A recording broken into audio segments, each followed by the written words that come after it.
Assalamualaikum warahmatullahi wabarakatuh. Selamat pagi anak-anak. Bagaimana kabarnya hari ini? Alhamdulillah sehat.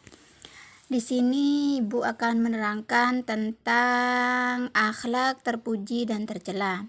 Namun sebelum beranjak ke akhlak terpuji dan tercela, Ibu akan menjelaskan pengertian akhlak terlebih dahulu.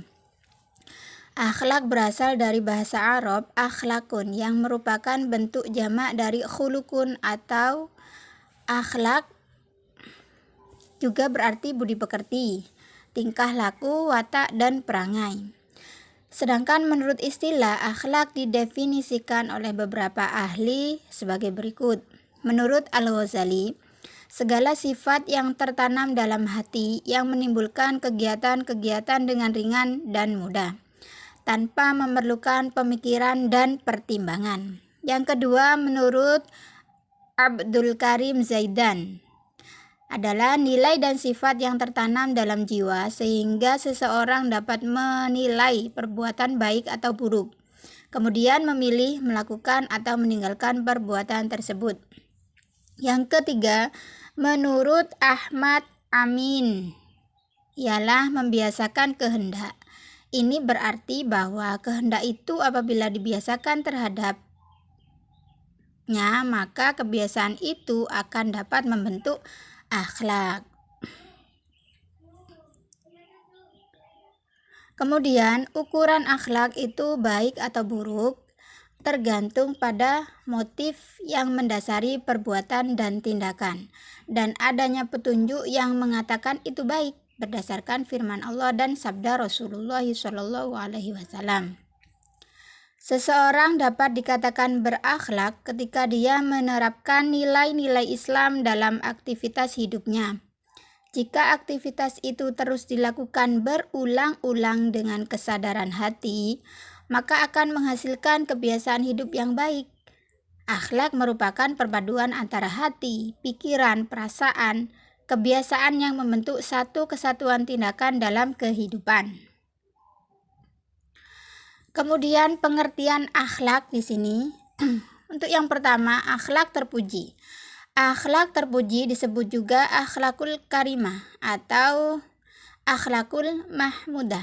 Artinya segala macam perilaku atau perbuatan baik yang tampak dalam kehidupan sehari-hari. Sedangkan akhlak buruk yang disebut juga akhlak madmumah, yaitu segala macam perilaku atau perbuatan buruk atau tercela yang tampak dalam kehidupan sehari-hari. Kemudian keutamaan akhlak terpuji disebutkan dalam hadis. Salah satunya adalah hadis yang diriwayatkan oleh Abu Dzar dari Nabi Muhammad SAW, yang artinya, "Wahai Abu Dzar, maukah aku tunjukkan dua hal yang sangat ringan di punggung, tetapi sangat berat di timbangan? Pada hari kiamat kelak."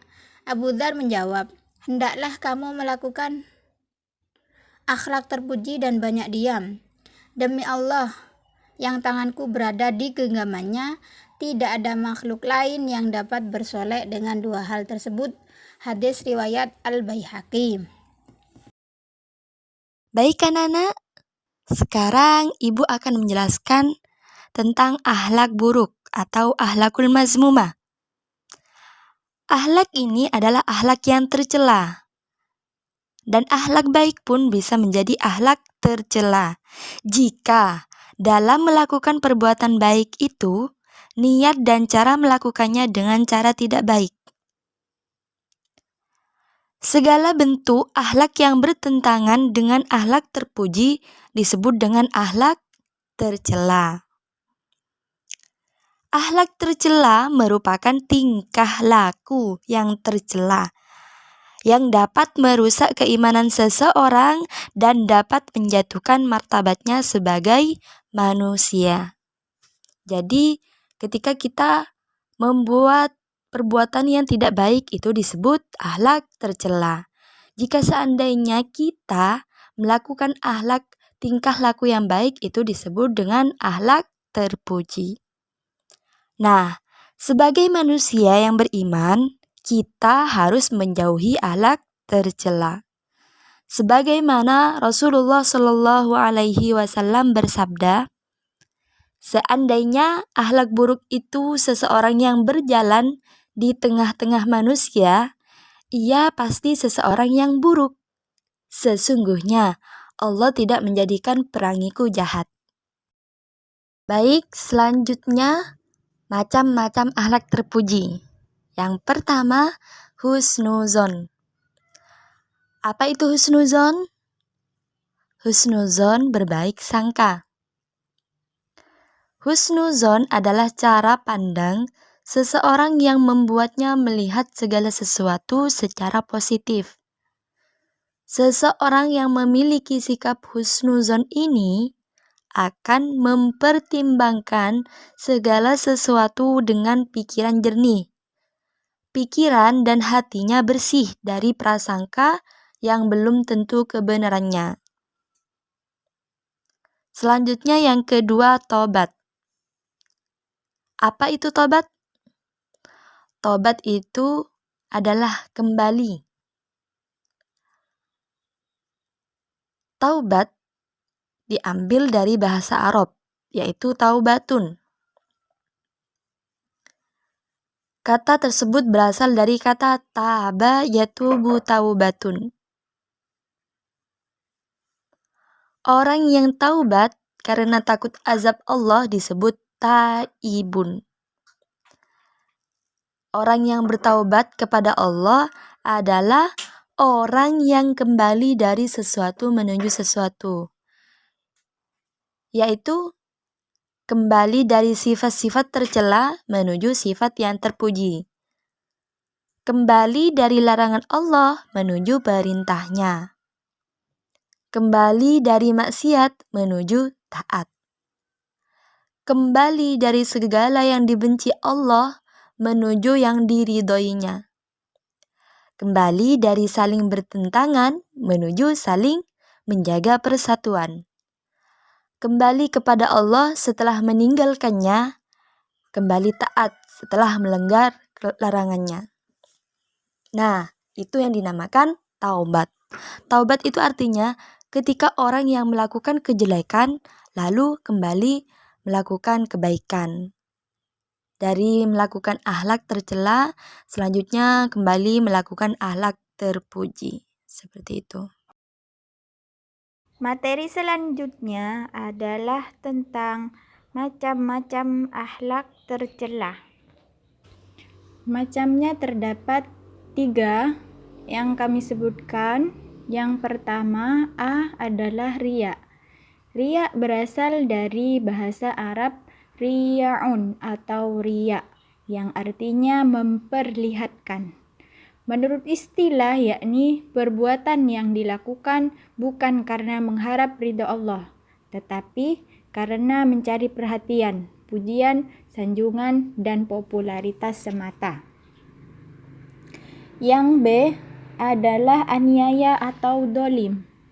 Menurut ajaran Islam, aniaya atau yang biasa disebut dolim adalah berasal dari kata zalama yadlimu dulman, yang artinya aniaya.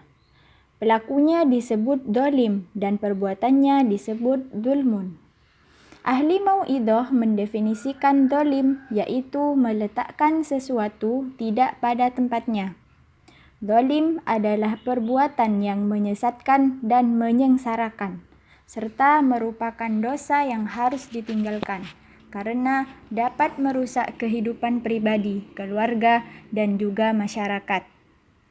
Kemudian yang ketiga adalah sifat diskriminasi. Secara bahasa, diskriminasi berasal dari bahasa Inggris discriminate, yang berarti membedakan. Dan dalam bahasa Arab dikenal dengan al-muhabbah, yang artinya membedakan kasih antara satu dengan yang lain, atau biasa kita sebut dengan pilih kasih. Demikian materi dari kami. Selanjutnya adalah kesimpulan. Dalam Islam, akhlak merupakan hal yang sangat diperhatikan. Akhlak terbagi atas dua macam, yakni akhlak terpuji dan akhlak tercela. Akhlak terpuji adalah akhlak yang disukai atau disenangi oleh Allah Subhanahu wa taala, bahkan dianjurkan dan diwajibkan.